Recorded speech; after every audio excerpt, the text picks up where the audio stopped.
You can use guidelines to align and reposition objects in a Crystal report. In this tutorial, you will enable guidelines in the report design, attach an object to a guideline, and use the guideline to move all attached objects at once. Note that this tutorial was recorded using SAP Crystal Reports 2011, version 14.0.0.760.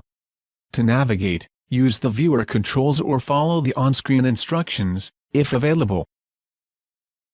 First, make the guidelines visible. Click File. Select Options. Select the Guidelines checkbox. Click OK. Note that some guidelines were automatically created when fields were previously added to the report design. Create a new vertical guideline. Click on the ruler. Create a new horizontal guideline.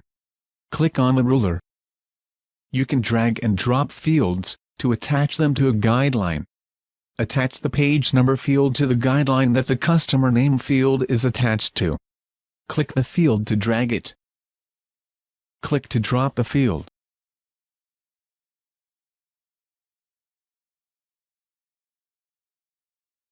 When you move a guideline, all fields attached to the guideline move with it. Click the handle to drag the guideline. Click on the ruler to drop the guideline. You have successfully enabled guidelines in the report design, attached an object to a guideline, and used the guideline to move all attached objects at once. This is the end of the tutorial.